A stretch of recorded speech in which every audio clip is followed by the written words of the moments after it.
अच्छा. सर्वांना हरे कृष्ण. सर्वांचं स्वागत आहे. अध्याय चालू करण्या अगोदर प्रथम मी मंगलाचरण म्हणते आणि मग चालू करते. हरे कृष्ण. ओम अज्ञानतिमिरान्धस्य ज्ञानाञ्जनशलाकया चक्षुरुन्मीलितं येन तस्मै श्रीगुरवे नमः. श्रीचैतन्यमनोभीष्टं स्थापितं येन भूतले स्वयं रूप गदामह्यं ददाति स्वपदान्तिकं. नमो ॐ विष्णुपादाय कृष्ण पृष्ठाय भूतले श्रीमते भक्ति वेदांत स्वामिन् इति नामिने. नमस्ते सारस्वते देवे गौरवाणी प्रचारिणे निर्विशेष शून्यवादी पाश्चात्य देश तारिणे. हे कृष्णा करुणा सिंधु दीनबंधु जगत्पते गोपेश गोपिका कांत राधा कांत नमोस्तुते. तप्त कांचन गौरांगी राधे वृंदावनेश्वरी वृषभानुसुते देवी प्रणमामि हरिप्रिये. जय श्री कृष्ण चैतन्य प्रभु नित्यानंद श्री अद्वैत गदाधर श्रीवासादि गौर भक्त वृंद. हरे कृष्ण कृष्ण कृष्ण हरे हरे हरे राम राम राम हरे हरे.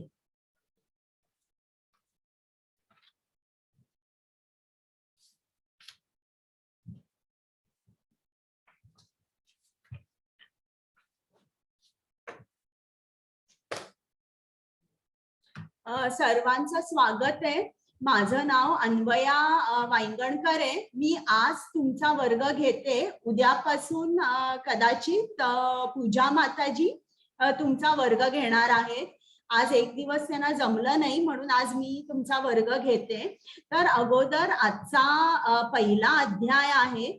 आपण अध्याय चालू करण्या अगोदर आपण श्री श्री राधा गोविंदांना साष्टांग नमस्कार करूया, त्यांचा आशीर्वाद घेऊया आणि मगच आपण अध्ययन चालू करूया. आणि कृपामूर्ती श्रील प्रभुपाद ज्यांनी आपल्यासाठी भगवद्गीता सोप्या शब्दात लिहून ठेवली आहे, त्या श्रील प्रभुपादांना सुद्धा माझा दंडवत प्रणाम. त्यांनी जर इस्कॉन मंदिरांची स्थापना केली नसती, आपल्यासाठी भगवद्गीता लिहिली नसती, तर कदाचित हा उपक्रम घडू शकला नसता. म्हणून तुम्ही सुद्धा जिकडे आहात तिकडनं श्रील प्रभुपादांना दंडवत प्रणाम करा. आणि मग आता आपण आपला अध्याय चालू करूया. त्याचप्रमाणे नामानिष्ठ प्रभूजी ज्यांनी हा उपक्रम चालू केला, जे आपले इस्कॉन मँगलोर मंदिराचे अध्यक्ष आहेत, त्यांनी या स्लाइड्स तयार केल्या. आणि प्रेमा माताजी ज्यांनी मला ट्रेनिंग दिलं, या दोघांना मी दंडवत प्रणाम करते आणि मग हा अध्याय चालू करते. इकडे तुम्हाला ही स्लाइड दिसते. ही श्रील प्रभुपादांनी पहिली रथयात्रा सॅन फ्रान्सिस्को मध्ये चालू केली, अमेरिकेमध्ये. तर त्याची ही स्लाइड आहे. तर आता प्रथम जाणून घेण्या अगोदर मला तुम्हाला सांगायचं की तुम्ही 11 वाजता सकाळी इंडियन स्टँडर्ड टाइम या भगवद्गीता मराठी वर्गामध्ये आहात. तुम्ही सगळेजण तुमचे ऑडिओ सेटिंग्स चेक करा आणि परत एकदा तुमचं मनापासून स्वागत आहे आणि खूप खूप धन्यवाद की तुम्ही आला ऐकायला, जाणायला की भगवद्गीता काय आहे. पण भगवद्गीता जाणायच्या अगोदर भगवद्गीता ही श्रील प्रभुपादांनी लिहिली. तर श्रील प्रभुपादांबद्दल आपण थोडंसं जाणून घेऊया. आता तुम्ही या सगळ्या स्लाइड्स बघताय हा केवढा मोठा उपक्रम चालू आहे. जवळजवळ 12 भाषांमध्ये हा उपक्रम चालू आहे. तर याच्या पाठीमागे एक प्रचंड मोठी टेक्निकल टीम आहे. तर त्या टेक्निकल टीमला सुद्धा माझा धन्यवाद. त्यांनी जर हा सपोर्ट दिला नसता तर कदाचित आम्ही हा उपक्रम चालू ठेवू शकलो नसतो. तर आता प्रथम आपण चालू करूया शिला प्रभुपादांबद्दल जाणून घेऊया. ते कोण होते, त्यांचा जन्म कधी आणि कुठे झाला हे जाणून घेऊया. तर शिला प्रभुपाद यांचा जन्म 1 सप्टेंबर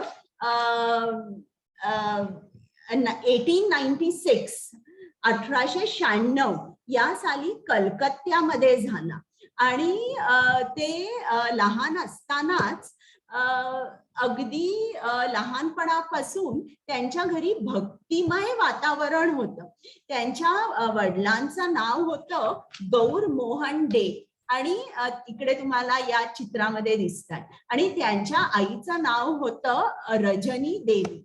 आणि हे दोघही आई वडील शुद्ध वैष्णव होते. त्यांच्या घरी काही नॉनव्हेज किंवा इवन चहा कॉफी सुद्धा नव्हती. ते जे काय खायचे ते फक्त कृष्ण प्रसादच खायचे. आणि शिला प्रभुपादांचं नाव होतं अभय चरण डे. आता लहान असताना त्यांची एक मध्यमवर्गीय असं त्यांचं कुटुंब होतं. त्यांचे वडील एक कपड्याचे व्यापारी होते आणि ते रोज त्यांचं दुकान बंद करून घरी आल्यावर ते जप करायचे. श्रीमद भागवतम जो ग्रंथ आहे तो वाचायचे आणि थोड्या वेळ चैतन्य चरितामृत सुद्धा वाचत असे. तर जेव्हा हे लहानपणापासून शिला प्रभुपादांवर हे संस्कार घडत गेले. त्यांच्या घराच्या समोरच एक श्री राधा गोविंदाचं मंदिर होतं आणि त्यांचे आई वडील दोघेही अगदी शिला प्रभुपाद म्हणजे त्यांना कडेवर उचलून, त्यांना चालता सुद्धा येत नव्हतं, तर कडेवर उचलून त्यांना ते मंदिरात घेऊन जात असे रोज. तर अशा या वातावरणात शिला प्रभुपाद हळूहळू मोठे होत गेले. आता शिला प्रभुपाद बघायचे कधीतरी त्यांच्या वडिलांना दुकान बंद करून उशीर व्हायचा. आणि जेव्हा उशीर व्हायचा तरी कितीही उशीर झाला तर त्यांचा जो घरी आल्यानंतर क्रम होता की पहिल्यांदा जप करायचा श्रीमद भागवतम, मग नंतर श्री चैतन्य चरितामृत याचं वाचन करायचं, हा कधीच त्यांनी चुकवला नाही. मग ते झाल्यानंतर जप वाचन झाल्यानंतर ते आरती करायचे आणि शिला प्रभुपाद झोपलेले असायचे. पण घंटीचा आवाज ऐकून त्यांना जाग यायची आणि ते पूर्ण जागे राहायचे आरती पूर्ण होईपर्यंत. तर असे संस्कार त्यांच्यावर घडत गेले. आता लहान असताना त्यांच्या घरी अनेक स्वामी येत असे, कारण दोघेही आई वडील एकदम कट्टर वैष्णव होते. आणि घरी जे कोण स्वामी येत असे त्या स्वामींना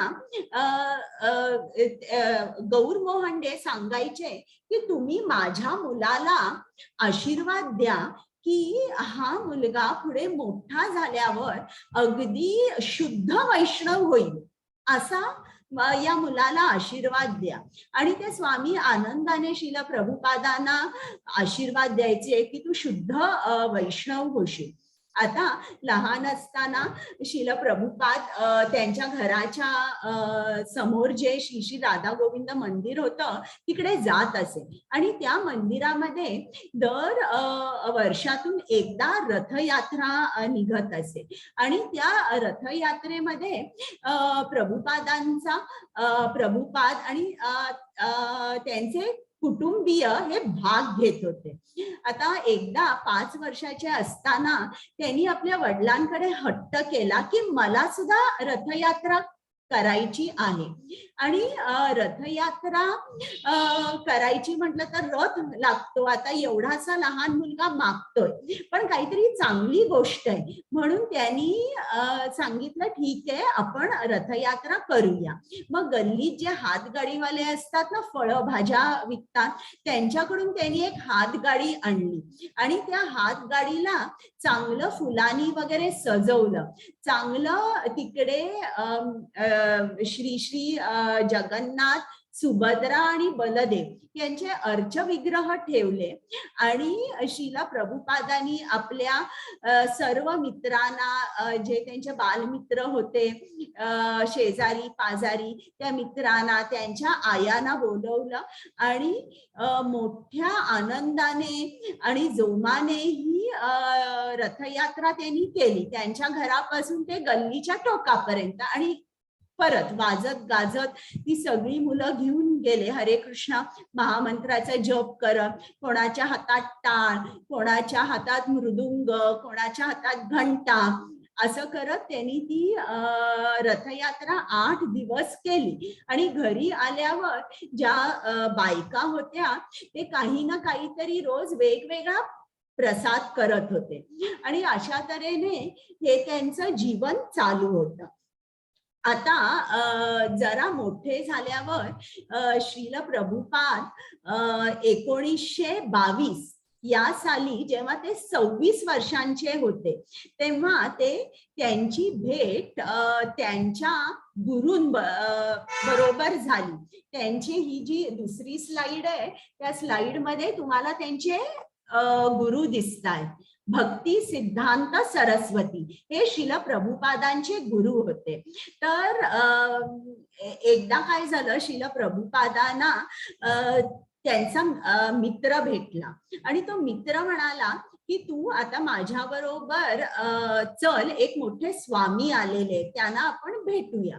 तर श्रील प्रभुपाद म्हणाले की नको बाबा, मला स्वामींना वगैरे कोणाला भेटायचं नाहीये, तर आमच्या घरी रोज भरपूर स्वामी येत असतात, म्हणून कुठल्याही स्वामींना मला भेटायचं नाहीये. पण त्यांनी खूप हट्ट केला आणि जणू काही आग्रहाने, बळजबरीने ते त्यांना घेऊन गेले.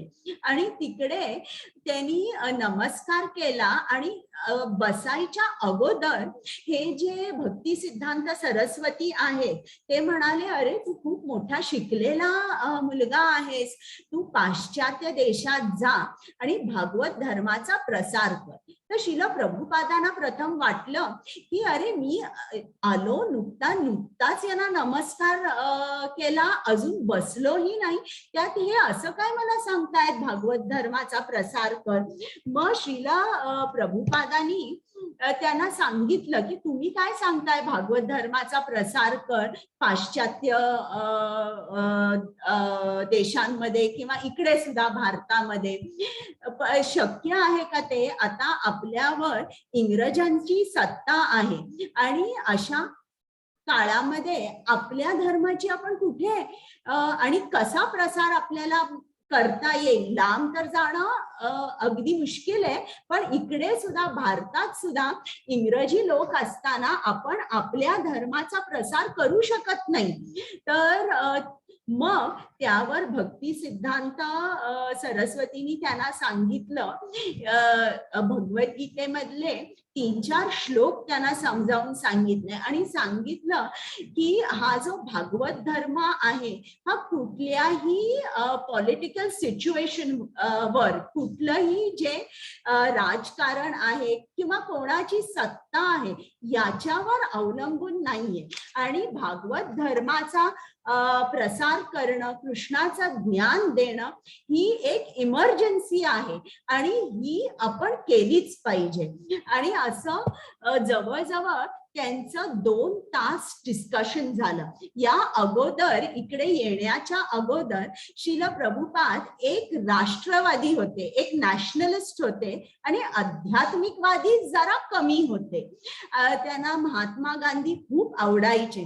त्यांनी महात्मा गांधी एवढे मोठे नेते होते तरी त्यांचा वेश कसा होता, साधा होता. ते कधी दारू प्यायचे नाही, सिगरेट ओढायचे नाही किंवा मांस मटण खायचे नाही.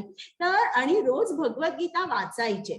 तर यांनी शिल प्रभुपाद हे आकर्षित झाले होते गांधीजींकडे. त्याचप्रमाणे ते स्कॉटिश चर्च या कॉलेजमध्ये शिकत होते आणि त्यांच्या 1 वर्ष सिनियर नेताजी सुभाषचंद्र बोस होते.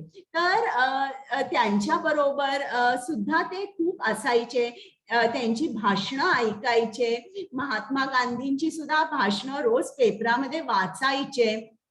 आणि त्याच सुमाराला महात्मा गांधीजींनी नॉन कॉपरेशन मूव्हमेंट चालू केली होती. तर त्यावेळेला त्यांची जी जी तत्व होती ती यांना अगदी तंतोतंत पटत होती. म्हणून त्यांनी स्कॉटिश चर्च मधून इंग्लिश, इकॉनॉमिक्स आणि फिलॉसॉफी मध्ये मेजर करून सुद्धा त्यांनी ती डिग्री घेतली नाही. कारण गांधीजींनी सांगितलं होतं की सर्व जे काही विदेशी माल आहे किंवा काही डिग्र्या आहेत त्यांचा तुम्ही त्याग करा, ते स्वीकारू नका. आणि असं झाल्यानंतर खरं तर गौरमोहन डे होते, म्हणजे शिला प्रभुपादांचे वडील. त्यांना खूप वाईट वाटलं की असं आता माझ्या मुलाचं भवितव्य काय. त्यांना काळजी वाटली. मग त्यांनी त्यांच्या ओळखीचे एक इंडस्ट्रियलिस्ट होते, तर त्यांची एक फर्म होती, फार्मास्युटिकल फर्म होती. त्या कंपनीमध्ये त्यांना मॅनेजरच्या पोस्टवर त्यांनी नोकरी लावली. मग ते झाल्यानंतर त्यांचं लग्न झालं आणि ते घरच्या घरी भगवद्गीतेचा प्रचार हे करतच होते. म्हणजे ते त्यांच्या घरी त्यांना माहीत असलेल्या जणांना बोलवायचे, भगवद्गीता, भागवतम हे समजून सांगायचे. मग त्याच्यानंतर त्यांना असं वाटलं की त्यांनी लगेच दीक्षा घेतली नाही.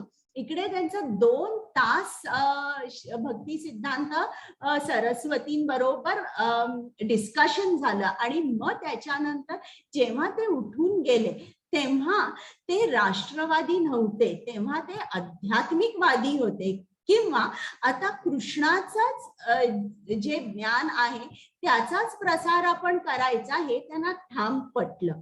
पण तरीही तेव्हा त्यांनी दीक्षा घेतली नाही. त्यांची भेट झाल्यानंतर तब्बल 12 वर्षांनी 1933 या साली श्रीला प्रभुपादांनी दीक्षा घेतली.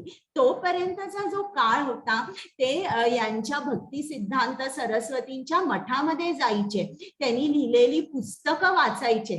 तिकडे मठामध्ये जी प्रवचनं व्हायची, जी उपक्रम व्हायची त्यात भाग घ्यायचे. भक्ती सिद्धांत सरस्वतींचा जे जे विचार आहेत ते त्यांनी जाणून घेतले. आणि मग 12 वर्षांनी त्यांनी भक्ती सिद्धांत सरस्वतींकडून दीक्षा घेतली. मग त्याच्यानंतर भक्ती सिद्धांत त्यांना दर भेटीत सांगत होते, तू भागवत धर्माचा प्रसार कर. इकडे तुम्हाला ही स्लाइड दिसते. इकडे श्रील प्रभुपादांनी ठरवलं की आपण पहिला जो प्रसार आहे तो भारतातून करूया. म्हणून झांसीमध्ये त्यांनी प्रवचन दिलं, पहिलं प्रवचन. पण तिकडे त्यांना असं समजलं की काही म्हणजे माणसं आली आहेत, पण त्यांनी एका कानातून ऐकलंय आणि दुसऱ्या कानातून सोडून दिलंय. जरा एकच मिनिट, मी दार उघडून येते. आई बाय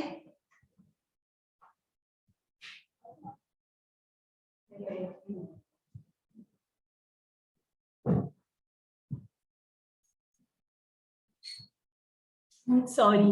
तर ते झांसीमध्ये त्यांनी त्यांचं पहिलं प्रवचन दिलं. पण तरी तिकडे त्यांना इतका काही प्रतिसाद मिळाला नाही. लोक आले, वावा, छान छान म्हटलं, आम्हाला खूप आवडलं. पण परत काही त्यांच्याकडे कोणी आलं नाही की तुम्ही आणि प्रवचन कराल का, आम्हाला ज्ञान द्याल का?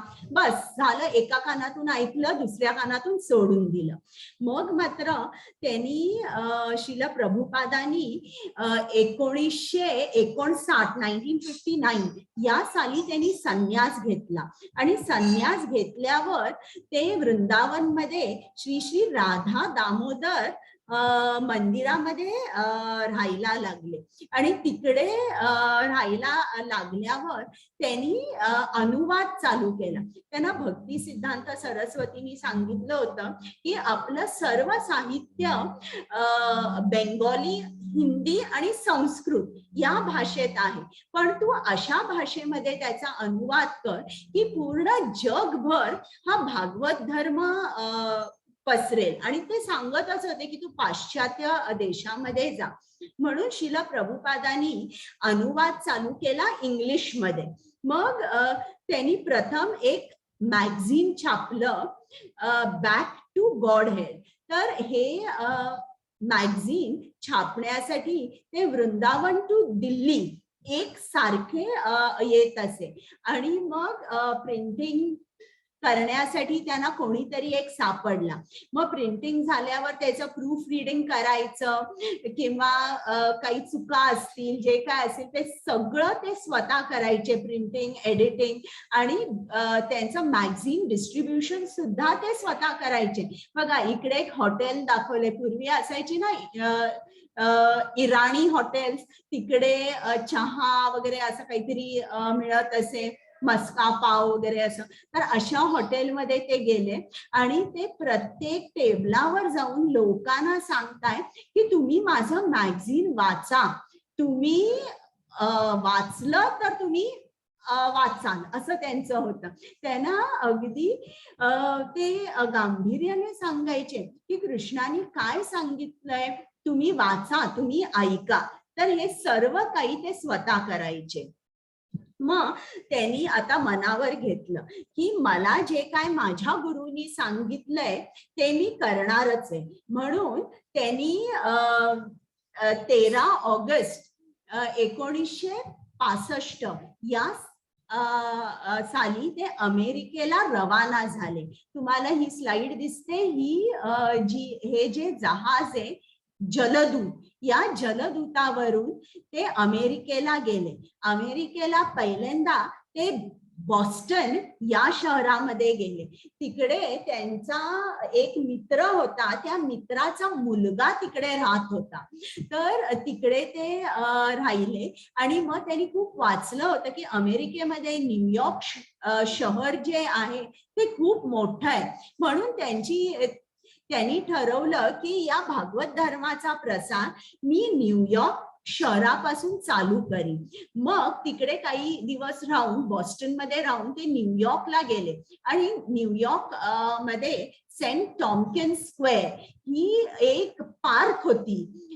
या बागेमध्ये जाऊन ते रोज दुपारी 2 ते 5 संकीर्तन करत असे.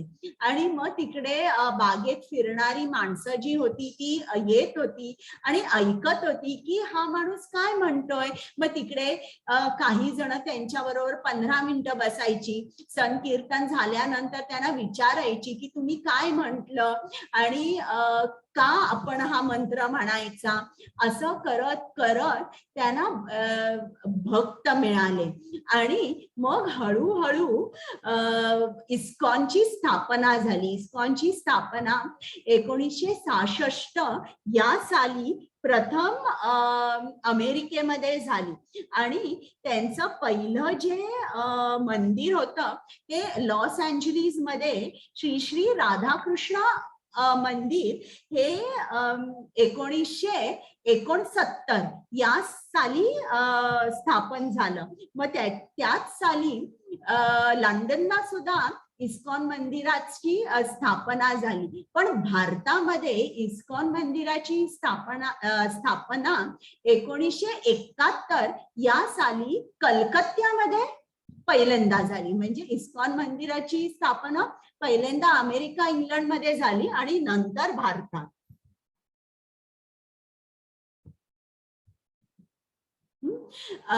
श्रील प्रभुपाद नेहमी जाईल त्या देशांमध्ये नेत्यांना भेटत असे आणि त्यांना सुद्धा ते भागवत धर्माबद्दल सांगत असे, कारण त्यांना नेहमी असं वाटत असे की नेता जर चांगला असेल, तो जर ज्ञानी असेल, तर प्रजा आहे ही सुखी राहील, ही आनंदी राहील.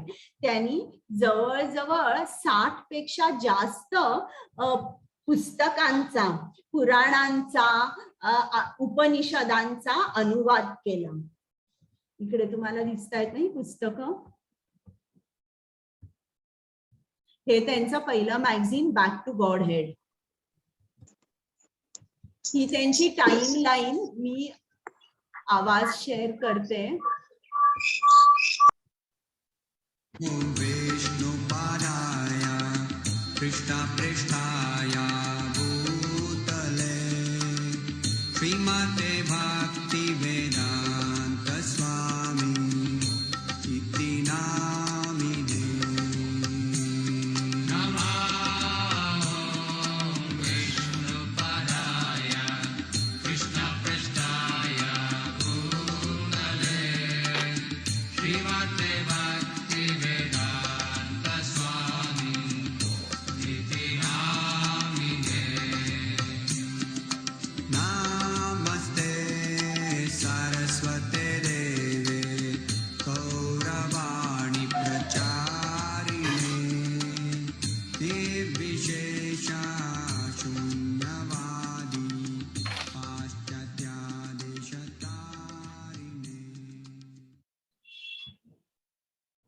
आता हे आपले श्री राधा गोविंद मँगलोरचे, जिकडनं आहात तिकडनं तुम्ही साष्टांग नमस्कार करा, श्री राधा गोविंदांचे आशीर्वाद घ्या आणि मग आपण आता चालू करूया पहिला अध्याय. आता हे जे आपलं इस्कॉन मंदिर आहे, हे जर तुम्ही गेलात मँगलोरला तर जरूर जा. हे आपलं coconut garden road, toll gate, Qadri इकडे आहे आणि मंदिराचे अध्यक्ष नामानिष्ठ प्रभूजी आहेत. आता भगवद्गीता आपण श्रीला प्रभुपादांचीच का शिकायची? भगवद्गीतेचे जवळजवळ 600 पेक्षा जास्त ट्रान्सलेशन आहेत, अनुवाद आहेत. मग या भगवद्गीतेमध्ये स्पेशल काय आहे आणि भगवद्गीता म्हणजे काय आहे, आपण ती का शिकायची? आता बघा, समजा जर एखादा पिक्चर निघाला आणि त्या पिक्चरचं तुम्हाला समजलं की 10 मिलियन लोकांनी तो पिक्चर बघितलेला आहे, किंवा एखादं पुस्तक 100 मिलियन लोकांनी वाचलेलं आहे, तर जेव्हा आपण असा आकडा बघतो तेव्हा आपल्यामध्ये सुद्धा उत्सुकता होते की या पुस्तकात काय आहे किंवा या पिक्चरमध्ये इतकं काय आहे, आपणही जाऊन बघूया. मग ही जी भगवद्गीता आहे, तर भगवद्गीतेची स्तुती कोणी कोणी केली आहे? स्वतः ब्रह्मानी केली आहे. वरुण, इंद्र, रुद्रगण, स्वतः शंकर, मरुदगण, त्यांनी अनेक स्तुती स्तोत्रांनी भगवद्गीतेचे गायन केलेलं आहे.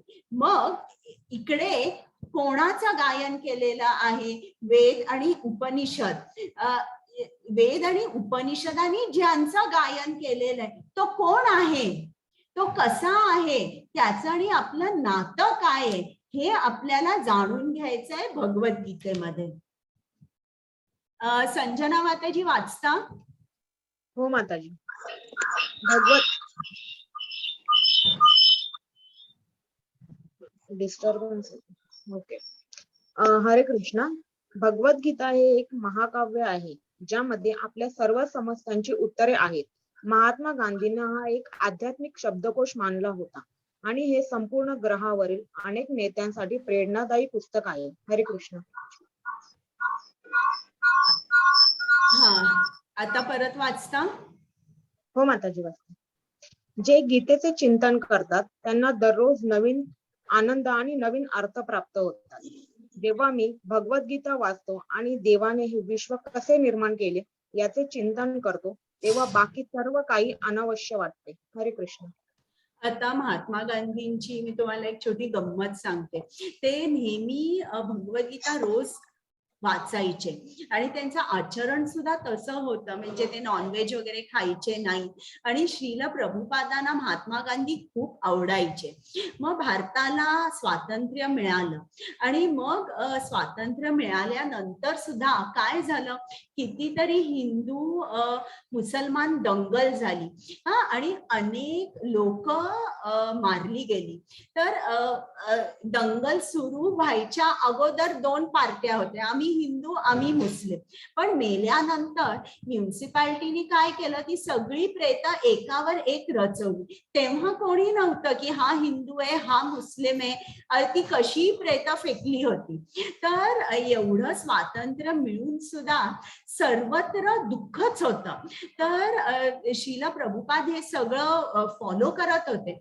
तर त्यांनी महात्मा गांधींना पत्र लिहिलं आणि त्या पत्रात लिहिलं की तुम्ही त्वरित राजकारणातून निवृत्त व्हा आणि भगवद्गीतेचा अभ्यास जोरात चालू करा, किंवा तुम्ही माझ्याकडे या आणि मी तुम्हाला आपण भगवद्गीतेवर प्रत्येक श्लोकावर आपण डिस्कशन करू.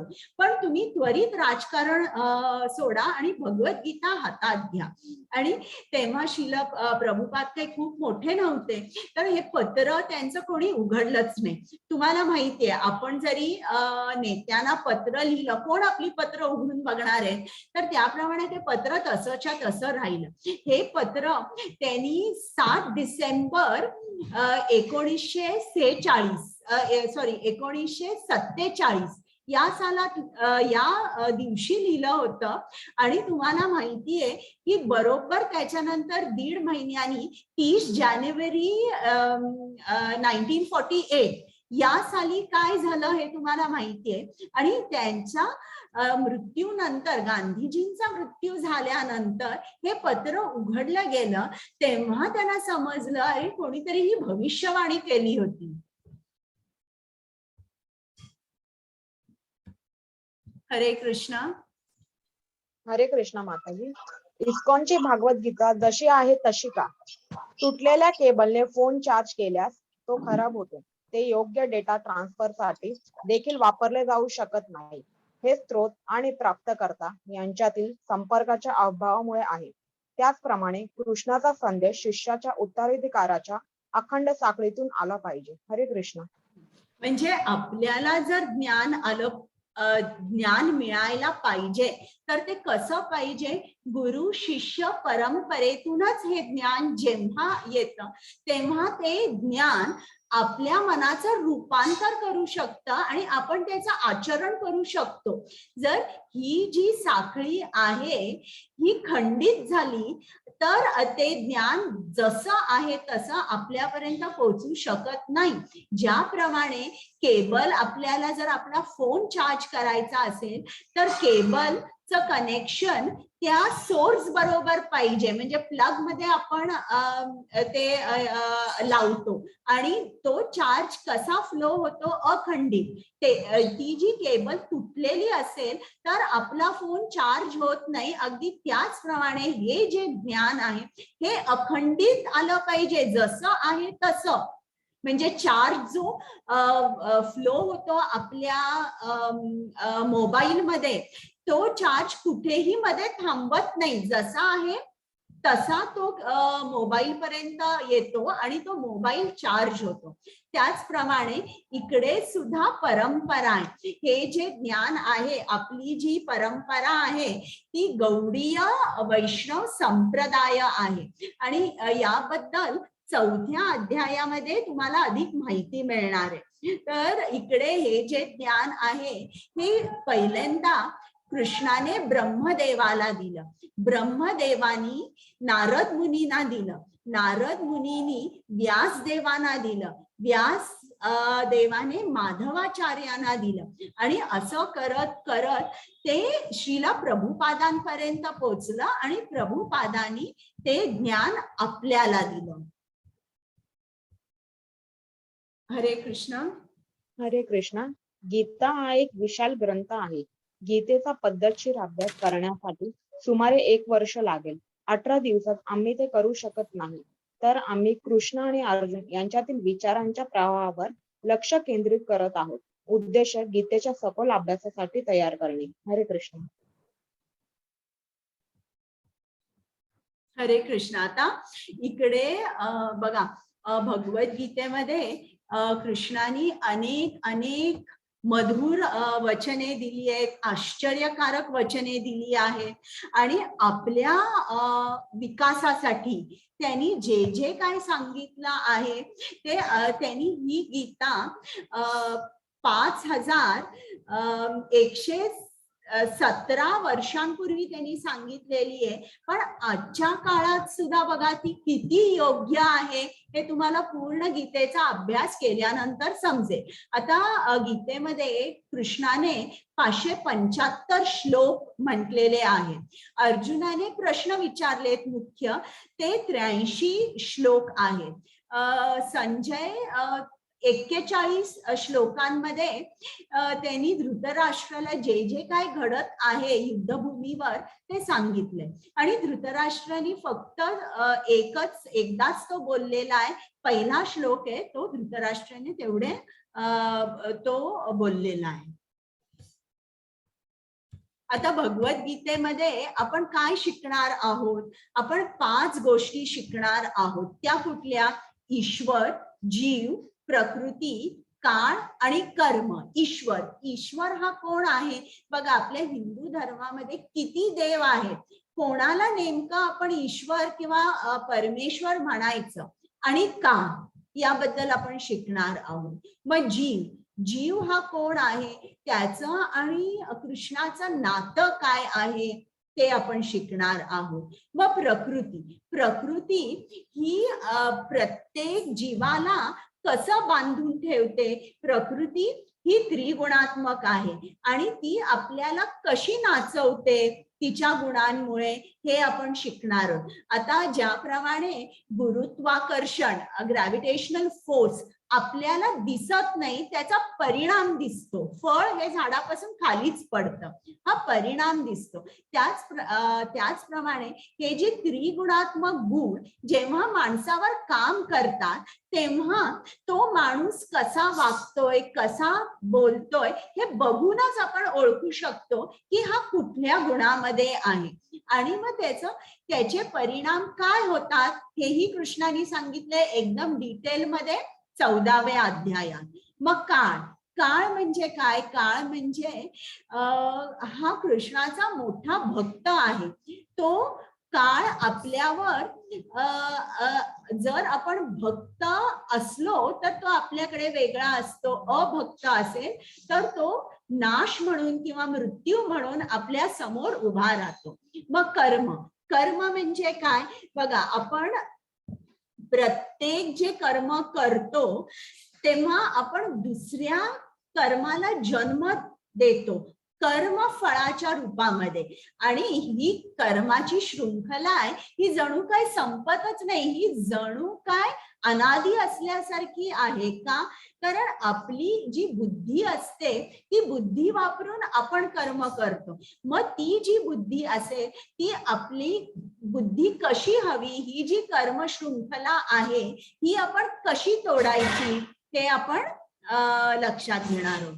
तर हे जे पहिले ईश्वर, जीव, प्रकृती आणि काळ हे नित्य आहेत.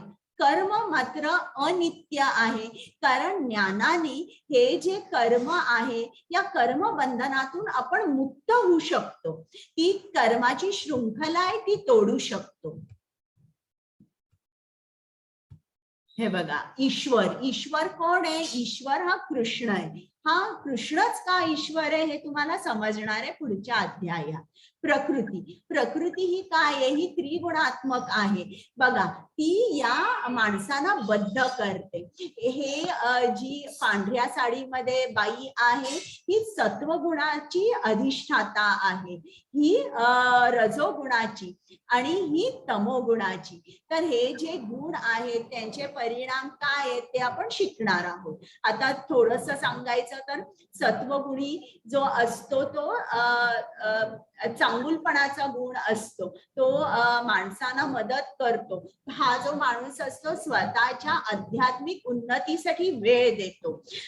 रजोगुणी माणूस कसा असतो, अतिशय क्रियाशील असतो, अतिशय भोगलोलूप असतो, तो फक्त स्वतःचा आणि स्वतःचा विचार करतो, अतिशय स्वार्थी असतो.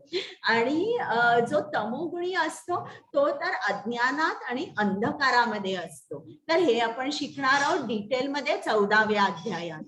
आता जीव कोण आहे?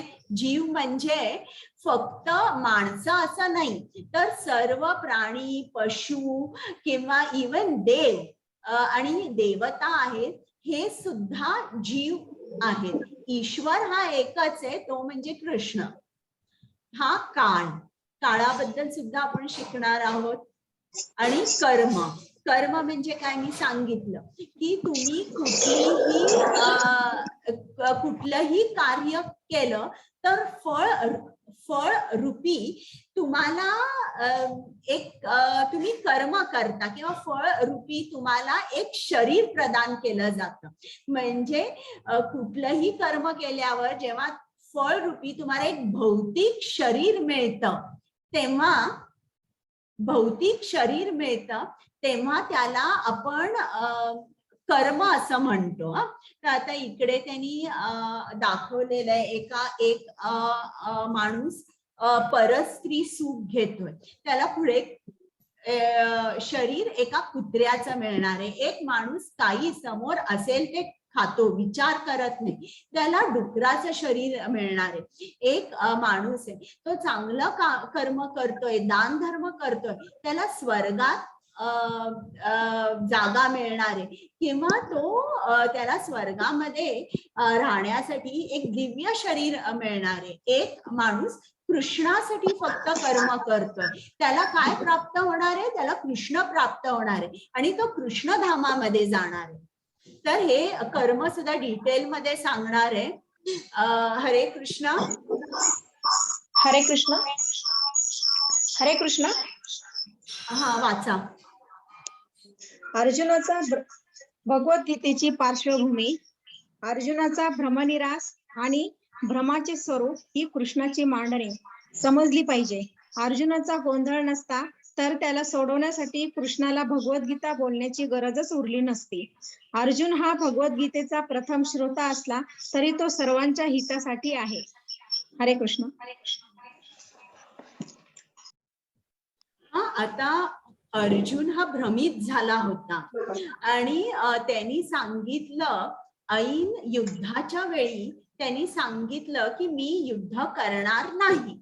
आणि त्यांनी युद्ध तो का नाही करणार याची कारणही सांगितली. आणि त्यांनी कृष्णाला सांगितलं, कृष्ण, हा जो रथ आहे हा दोन्ही सेनांच्या मध्ये घेऊन चल आणि मला कौरव सेनेचं निरीक्षण करायचं. आणि त्यांनी सांगितलं की बाबा सगळी कौरव सेना बघितलंय, त्यांनी त्याचे स्वजन बघितले आणि तो म्हणाला की मी लढाई करणार नाही. मग आता कृष्ण त्याला समजावून सांगतोय की तू जो विचार करतोयस हा चुकीचा आहे. मग कृष्ण जे काय बोलला त्याला आपण भगवद्गीता असं म्हणतो. प्रत्येक प्रवास एका पायरीने सुरू होतो. गीतेच्या गूढ वादाचा प्रवास सुरू करूया. सर्वांचं परत एकदा हार्दिक स्वागत. आता गीता वाचायच्या अगोदर आपण गीता महात्म्य जे आहे ते ऐकूया. आवाज येतोय का? हो. गीता हो माताजी. गीता शास्त्रम् इदं पुण्यं या पठेत् प्रयता पुमान् विष्णुपदम् अवाप्नोति भयशोकादिवर्जित. गीताध्ययनशीलस्य प्राणायामा परस्य च नैव सन्ति हि पापानि पूर्वजन्मा कृतानि च मलानिर्मोचनं पुंसा जलस्नानं दिने दिने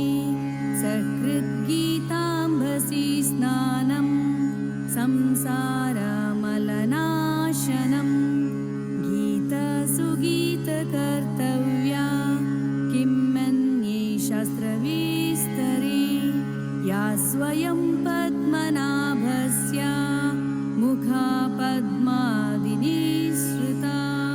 भारतामृता सर्वस्वं विष्णोर्वक्त्रद्विनिःसृतं गीता गङ्गोदकं पीत्वा पुनर्जन्म न विद्यते सर्वोपनिषदो गावो दुग्धा गोपालनन्दना पार्थो वत्सा सुधीर्भोक्ता दुग्धं गीतामृतं महात् एकं शास्त्रं देवकी पुत्रगीतम् एको देवो देवकी पुत्र एव एको मन्त्रस्तस्य नामानि यानि कर्माप्येकं तस्य देवस्य सेवा.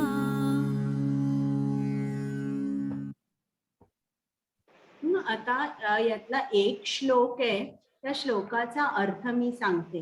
सर्वोपनिषदो गावो दोग्धा गोपाल नंदना पार्थो वत्स सुधीर भोक्ता दुग्धम गीतामृतम महत्. म्हणजे आता 108 उपनिषद आहेत बरं का. या 108 उपनिषदांची तुलना एका गायी बरोबर केली आहे. दोहन करणारा कोण आहे? तो दोहन करणारा कृष्ण आहे. आणि ही जी गाय आहे हिचं वासरू कोण आहे? अर्जुन आहे. आणि दूध काय आहे? गीतामृत आहे. आणि गीतामृताचे पान करणारे कोण आहेत? हे कृष्णाचे भक्त आहेत. प्रत्येक जण काही गीतामृताचं पान करू शकत नाही. जे कृष्णाचे भक्त आहेत ते या गीतामृताचा आनंद घेऊ शकतात. आता परत सर्वांचं स्वागत आहे. आता पहिला अध्याय आपण चालू करतोय. अगदी छोटा आहे, 10-15 मिनिटातच संपेल. अर्जुन विषाद योग. तर आता प्रथम आपण या नावापासून चालू करूया. अर्जुन विषाद. विषाद म्हणजे काय? दुःख.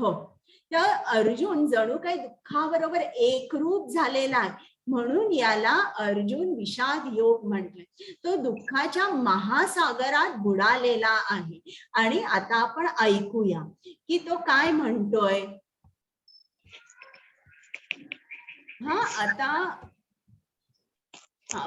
प्रथम मी तुम्हाला अनम्यूट करते. तुम्ही मला सांगा. आता इकडे या तुम्हाला स्लाइड मध्ये या माणसाचं नाव सांगता येईल का? कोण आहे? तुम्ही हात वर करा. अकी कोण आहे? प्रभूजी की माताजी? बरं कोण आहे? हा, धृतराष्ट्र. बरं, त्याच्या पुढे निलेश. प्रभूजी मला सांगा, धृतराष्ट्राच्या चेहऱ्यावरून तुम्हाला काय वाटतंय? ते अंध आहेत, त्यांना दिसत नाही. पण चेहऱ्यावरून आणि काय समजतंय का?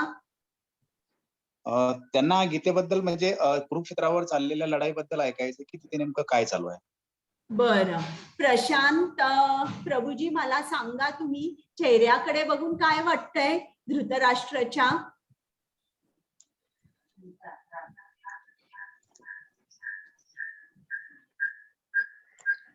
अनम्यूट करा. म्हणजे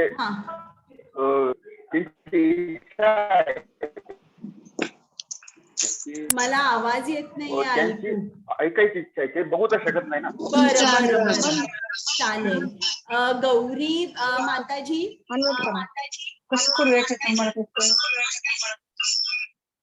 सांगा. हा, येस मॅम. की तुम्हाला धृतराष्ट्राच्या चेहऱ्याकडे बघून काय वाटतंय? ठीक आहे मॅम. धृतराष्ट्र हे जे आहेत ते एक कौरवांचे म्हणजे लीडर आणि राजा जे आहेत, त्यांच्या चेहऱ्यावर सध्या जेव्हा युद्धाची परिस्थिती चालू आहे आणि ते स्वतः अंध आहेत, त्यावेळेस त्यांना हे जाणून घ्यायची अतिशय उत्सुकता आहे की तिथे रणांगणावर काय स्थिती आहे. ते चिंताग्रस्त आहेत. बरोबर, बस चिंताग्रस्त आहेत. चिंता दिसते ना तुम्हाला त्यांच्या चेहऱ्यावर आता. आता पुढचा, आता स्मिता माताजी, ही जी स्लाइड आहे दुसरी, ही कोणाची आहे? अर्जुन, बरोबर. मग त्याच्या पुढे कोण आहे? एक मिनिट. तन्वी माताजी, अर्जुनाच्या चेहऱ्यावरून काय सांगता येईल तुम्हाला?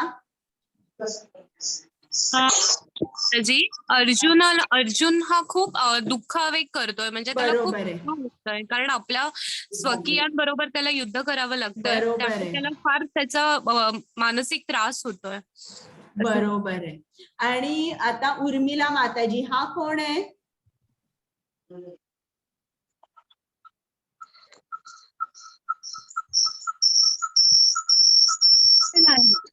सांगा, हा कोण आहे?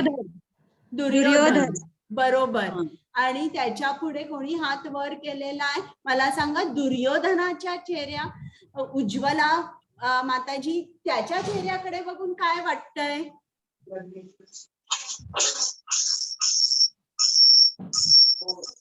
दुर्योधनाकडे बघून क्रोध वाटतो. हा, क्रोधित आहे. बरं, आणि काय कोणाला ऍड करायचं आहे का? गौरी माताजी बोला, अनम्यूट करा. दुर्योधन जो आहे तो अतिशय क्रोधात आहे आणि त्याचा जो कल आहे तो विनाशाकडे, आणि तो एका गर्विष्ठ भावनेने अर्जुनाकडे किंवा बाकी सगळ्या सैन्याकडे बघतोय, आणि त्याची बुद्धी जी आहे ती विनाशाकडे चालली आहे. बरोबर आहे. तर तो अतिशय क्रोधित आहे, हे चेहऱ्यावरून दिसतंय. धृतराष्ट्राच्या चेहऱ्यावर चिंता आहे आणि अर्जुन मात्र दुःखी आहे.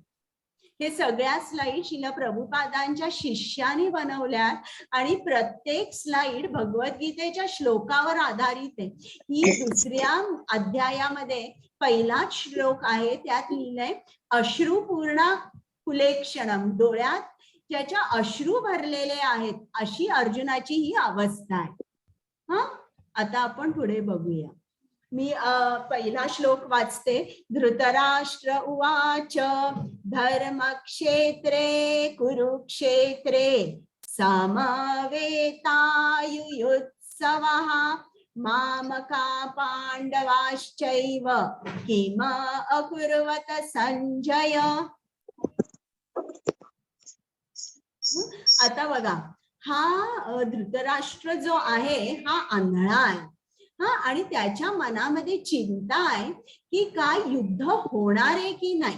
तर अशी चिंता का आहे? कारण हे जे युद्ध होणार होतं हे कुरुक्षेत्राच्या भूमीवर होणार होतं, आणि कुरुक्षेत्र याला धर्मक्षेत्र सुद्धा म्हटलं जातं. का? कारण कुरुक्षेत्रावर लाखो वर्ष अनेक पवित्र कार्य झाली होती. म्हणजे साधूंनी जप केला होता, ध्यान केला होता, होम हवन केलं होतं, दान धर्म झाला होता, अनेक कर्म ज्यांनी मानवाचं कल्याण होईल अशी कर्म त्या कुरुक्षेत्रावर झाली असल्यामुळे ती भूमी पावन होती. जणू काय जसं मंदिर हे एक पवित्र क्षेत्र आहे आणि या क्षेत्रामध्ये कधी युद्ध होईल का? तर ही धृतराष्ट्राला काळजी होती की युद्ध होईल का? पांडव हे धर्माच्या बाजूनी होते, ते युद्ध करू शकतील का या पावन क्षेत्रावर, किंवा जर त्यांनी युद्ध केलं तर ती धर्माच्या बाजूनी असल्यामुळे हे जे धर्मक्षेत्र आहे या धर्मक्षेत्रावर युद्ध केल्यामुळे त्यांना फायदा होईल का, ते जिंकतील का, आणि या धर्मक्षेत्राचा उलटा परिणाम माझ्या पुत्रांवर होईल का, ही चिंता त्याला होती. आणि इकडे त्यांनी दिलेले आहे मामका पांडवाश्चैव. मामका म्हणजे माझी मुलं. तर त्यांनी या दोन्ही राजपुत्रांमध्ये विभागणी केली होती. खरं म्हणजे पांडव सुद्धा हे कुरु होते, पण त्यांना कुरु वंशी न मानता तो त्यांना पांडव म्हणायचा. मामका म्हणजे तो फक्त दुर्योधन आणि त्याची जी इतर 100 मुलं होती त्यांना तो कौरव असे मानत होता. तर आता जेव्हा आपण नवीन घरी जातो आणि वास्तुशांत होते, तेव्हा पहिल्या दिवशी आपण दूध तापवतो ते ओतू जाऊ देतो. तर हे शुभ चिन्ह आहे. पण म्हणून हे जे शुभ चिन्ह आहे त्याची तुलना कुरुक्षेत्राबरोबर केली आहे, जे धर्मक्षेत्र आहे. पण दुर्योधन कसा होता बघा, मामका पांडवाश्चैव. त्या दुधामध्ये लिंबू पिळला की त्याचे दोन भाग होतात, एक पनीर होतं आणि एक पाणी होतं. त्याचप्रमाणे त्यांनी त्या कुरु राजपुत्रांमध्ये विभागणी केली होती. माझी जी मुलं ती फक्त कुरु आणि दुसऱ्याची जी आपल्या भावाची मुलं आहेत ते पांडव पुत्र आहे. आता या पनीरचे रसगुल्ले केल्यानंतर मी तुम्हाला रसगुल्ले दिले आणि विचारलं तुम्ही काय करणार, तर तुम्ही म्हणणार की मी खाणार आहे. तर असा प्रश्न मी विचारणं की रसगुल्ल्याचं तुम्ही काय करणार, हा मूर्खपणाचा प्रश्न आहे. तर त्याचप्रमाणे ही चिंता आता त्याला ग्रासलेली आहे की काय होणार आहे, युद्ध होणार आहे की नाही. आता इकडे बघा, हा जो दुर्योधन आहे हा ताव्या ताव्याने आलेला आहे. आणि हे कोण आहे तुम्ही सांगू शकाल का? मला हात वर करा. सचिन प्रभूजी, हे कोण आहेत जे बसलेले आहेत ते?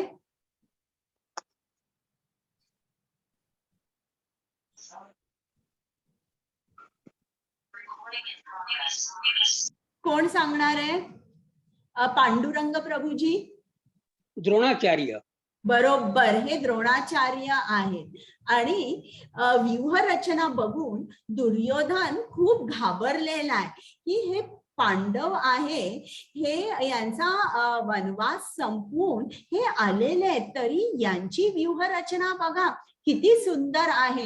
आणि तो ताव्या ताव्याने येऊन त्याच्या आचार्यांकडे कसं बोलतो, हे आचार्य, तुमच्या बुद्धिमान शिष्य द्रुपद पुत्र याने कौशल्याने रचिलेली ही विशाल पांडव सेना पहा.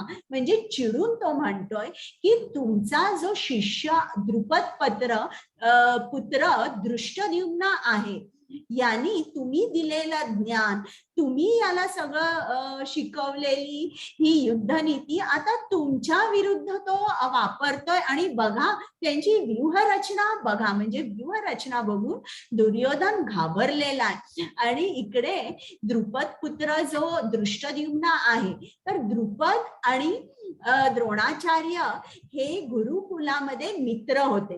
पण काही कारणांमुळे पुढे त्यांच्यामध्ये शत्रुत्व निर्माण झालं. इतकं शत्रुत्व निर्माण झालं की द्रुपद राजाने एक यज्ञ केला. आणि यज्ञ करण्याचं कारण काय होतं, त्याला असा पुत्र हवा होता जो या द्रोणाचार्याचा वध करेल. आणि यज्ञ पुरुष प्रकट झाल्यावर त्यांनी ही मागणी केली आणि खरोखर त्याला त्या यज्ञकुंडातून एक तेजस्वी पुत्र आणि तेजस्वी कन्या प्राप्त झाली. जो पुत्र होता त्याचं नाव दृष्टद्युम्न आणि जी कन्या होती तिचं नाव द्रौपदी. आता इकडे बघा, हा जो आलाय ताव्या ताव्याने डोळे वटारून तो द्रोणाचार्यांकडे बोलतो. पण तेच अर्जुन कसा होता, युद्ध जेव्हा त्यांनी चालू केलं तेव्हा पहिले 5 बाण त्यांनी द्रोणाचार्यांच्या चरणांच्या जवळ मारले. जणू काही चरणांनी तो त्याच्या आचार्यांपुढे नतमस्तक झाला, आशीर्वाद मागितले, प्रणाम केला आणि मग त्यांनी युद्धाचा प्रारंभ केला.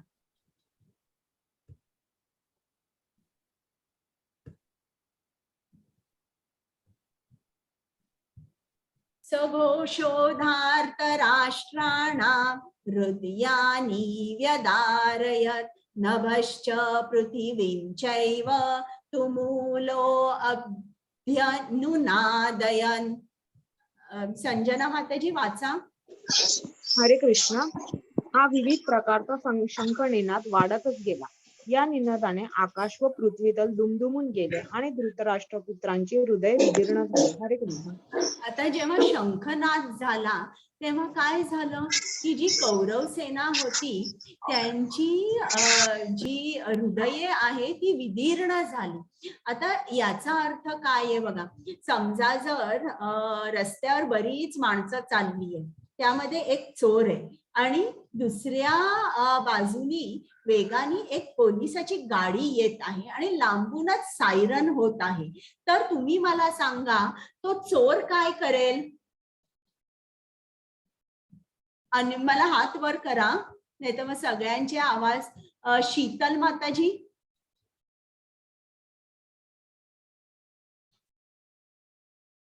अनम्यूट करा. शीतल माताजी तुम्ही अनम्यूट होऊ शकता.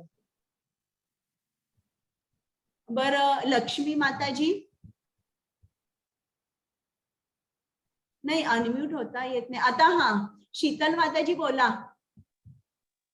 चोर घाबरून पळून जाईल, बाजूला होईल. बरोबर, तो घाबरेल आणि तो उलट्या दिशेने जाईल बरं का.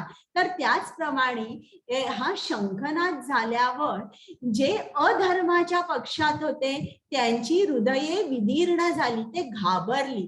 आणि म्हणतात ना, इंग्लिशमध्ये म्हण आहे, a battle lost in the mind can never be won on the field. म्हणजे मनामध्ये तुम्ही हरला तर भूमीवर तुम्ही जिंकूच शकणार नाही. तर त्याचप्रमाणे हा शंखनाद ऐकून पहिल्यांदा या धृतराष्ट्र पुत्रांची हृदये विदीर्ण झाली. आता काही चिन्ह आहे, जी शुभ चिन्ह आहे, जी प्रतीके आहेत, ज्यांनी आपल्याला समजतं की हे जे युद्ध आहे हे पांडवच जिंकणार. तर ती 9 चिन्हे कुठली? हा प्रश्न नेहमी क्विज मध्ये असतो बरं का. पहिलं गोष्ट म्हणजे कुरुक्षेत्र हे एक धर्मक्षेत्र होतं. दुसरा पॉइंट म्हणजे हा जो रथ होता हा दिव्य रथ अर्जुनाला अग्निदेवानी दिला होता. तुम्ही असं म्हणू शकाल की हा विजय रथच आहे, कारण या रथावरून जाणाऱ्या माणसाला किंवा योद्ध्याला विजयच मिळतो असा आशीर्वाद या रथाला होता. कपिध्वज, कपी म्हणजे माकड आणि इकडे हनुमान हे अर्जुनाच्या रथावर आरूढ आहेत. तर ज्याप्रमाणे एखादा लहान मुलगा परीक्षेला जायच्या अगोदर घरच्या सगळ्या मोठ्यांचे आशीर्वाद घेतो आणि मग परीक्षेला जातो, अगदी तद्वत अर्जुन याने हनुमानाचे आशीर्वाद घेतले आणि त्यांना या युद्धामध्ये सहाय्य करायला सांगितलं. आणि त्यांनी सांगितलं की तुम्ही प्रभू रामचंद्रांच्या पक्षात होता आणि रावणाबरोबर तुम्ही युद्ध केलं आणि ते तुम्ही जिंकला. आता तुम्ही सुद्धा, आता मी कृष्णाच्या पक्षात आहे, तुम्ही मला मार्गदर्शन करा आणि मला सुद्धा विजय मिळवून देण्यासाठी तुम्ही मला मदत करा. तर हा याला एक म्हणतात वैष्णव एटिकेट म्हणतात की आपण आपल्यापेक्षा जे वडीलधारी माणसं आहेत, जे वैष्णव आहेत, ज्यांनी युद्ध केलंय, युद्ध जिंकलेले, अशांचे आपण आशीर्वाद आणि मार्गदर्शन आणि मदत घेतो. तर आता हे झालं शंखनादाबद्दल मी सांगितलं. गांडीव, जो अर्जुनाचा धनुष्य आहे त्याला गांडीव म्हटलंय. हा जो धनुष्य आहे हा धनुष्य त्याला स्वतः शंकराने दिला होता आणि या गांडीवाचं सुद्धा होतं की त्या बाणाचा नेम कधीच चुकत नाही. तर असा गांडीव धनुष्य अर्जुनाकडे होता. त्यक्त जीविता म्हणजे दुर्योधनाने जेव्हा पांडव सेना बघितली, त्यांची व्यूहरचना बघितली, तो घाबरला आणि त्यांनी एका श्लोकामध्ये दुर्योधनाला सांगितलंय की माझ्या सेनेमध्ये सुद्धा तुम्ही बघा महारथी आहेत, मोठमोठे योद्धे आहेत आणि प्रत्येक जण त्यांचा प्राण त्याग करण्यासाठी तयार आहे. म्हणजे हे अपशकुनी बोलणं झालं की सगळे प्राण द्यायला तयार आहेत, सगळे मरायला तयार आहेत, सगळे मरणार आहेत, हे अपशकुनी झालं. तर अशानी तुम्ही कधीही सेनेला प्रोत्साहित करू शकत नाही असं म्हणून की प्राण द्या असं नाही, प्राण द्यायला तयार आहे, तर हे अपशकुनी झालं. मग ज्या दिवशी हे युद्ध झालं त्या दिवशी मोक्षदा एकादशी होती आणि कृष्ण जो आहे कृष्णाबरोबर नेहमी भाग्यलक्ष्मी असते, जी भाग्य देते, जी भाग्य प्रदान करते. आणि स्वयं कृष्ण जो ऋषिकेश आहे, ऋषिकेश म्हणजे काय, दोन शब्द आहेत यात, ऋषिक आणि ईश. ऋषिक म्हणजे आपली इंद्रिय आणि ईश म्हणजे स्वामी, जो इंद्रियांना कंट्रोल करतो, जो इंद्रियांचा मास्टर आहे, स्वामी आहे तो ऋषिकेश. आणि असा ऋषिकेश जेव्हा कृष्णाबरोबर आहे तेव्हा त्याची इंद्रिय इतकी परफेक्ट असतील, कुठेही त्याचा नेम चुकणार नाही, कारण स्वतः इंद्रियांचा स्वामी आज अर्जुनाबरोबर आहे. तर ही 9 कारणे आहेत किंवा 9 शुभचिन्हे आहेत ज्यांनी आपल्याला अगोदरच सांगता येईल की विजय हा पांडवांचाच होणार आहे. आता आपण अर्जुनाची कारणं बघूया. अर्जुनाने प्रथम सांगितलं मी युद्ध करणार नाही, कारण हे सगळे जे समोर माझ्या उभे आहेत ते माझे स्वजन आहेत आणि त्यांच्याबद्दल मला करुणा आहे. माझे आजोबा आहेत, माझे नातेवाईक आहेत, माझे बंधू आहेत. मग दुसरी गोष्ट त्यांनी सांगितलं आनंद नाही. त्यांनी सांगितलं कृष्णा मी या सर्वांना जरी मारलं आणि पूर्ण राज्य जरी मिळालं तरी आनंद काय आहे, आपल्या सर्वांमध्ये एक कॉन्सेप्ट असतो. आनंद म्हणजे आपण फॅमिली बरोबर सेलिब्रेट करतो. बघा लहान मुलं सुद्धा त्यांना प्राइज मिळालं की ते आईला सांगतात आई मला माझ्या मित्रांना ट्रीट द्यायची आहे. आणि आपल्याला परिवार लागतो, नातेवाईक लागतात, मित्र लागतात, त्यांच्या बरोबर आपण आनंद हा शेअर करतो. मग आता अर्जुनाला विचार आला की जर मी युद्ध जिंकलो माझे गुरु सुद्धा राहणार नाहीये माझी पाठ थोपटवायला किंवा माझं कौतुक करायला, मग याचा काय उपयोग आहे युद्ध करून, मी युद्ध करत नाही. मग तिसरं कारण त्यांनी सांगितलं पाप. त्यांनी सांगितलं अरे हे सगळे माझे गुरुजन आहे, माझे आजोबा आहेत, स्वजन आहे, यांना मारणं म्हणजे पाप आहे, हे असं हे घोर कर्म मी करणार नाही. कौटुंबिक परंपरा. मग कौटुंबिक परंपरामध्ये अर्जुनाने सांगितलं मी या सर्व योद्ध्यांना मारलं तर घरी कुठलाही पुरुष राहणार नाही आणि घरच्या ज्या चालीरीती आहेत त्या पुढच्या लोकांना, लहान मुलांना कोण शिकवणार. आणि त्याशिवाय जर ही सगळी हे पुरुष मेले तर आपण श्राद्धाच्या वेळेला जे अन्न अर्पण करतो, जे आपल्या पूर्वजांसाठी जे आपण श्राद्ध कार्य करतो ते कोण करणार. आणि ते जर नाही झालं तर सर्वत्र अतृप्तता राहील त्या परिवारामध्ये, म्हणून मी युद्ध करणार नाही. आणि जेव्हा कर्ता पुरुष राहणार नाही तेव्हा त्या घरची जी स्त्री आहे तिचं रक्षण कोण करणार. तिचं रक्षण जर नाही केलं तर वर्णसंकर म्हणजे अवांछित लोकसंख्या, इनलेजिटिमेट पॉप्युलेशन हे निर्माण होईल. आणि अशा अवांछित लोकसंख्येमुळे अधर्म सर्वत्र पसरेल. म्हणून कौटुंबिक परंपरा सर्व नष्ट होतील. मी हे कृष्णा मी हे युद्ध करणार नाही.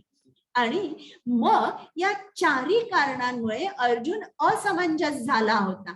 मी काहीही निर्णय घेऊ शकत नाही, काय चूक आहे काय बरोबर आहे, हे कृष्णा मी असमंजस आहे म्हणून मी युद्ध करणार नाही. आता बघा इकडे आपल्याला सुद्धा कृष्णाकडे जायचंय, पण आपली सुद्धा हीच कारण आहेत का.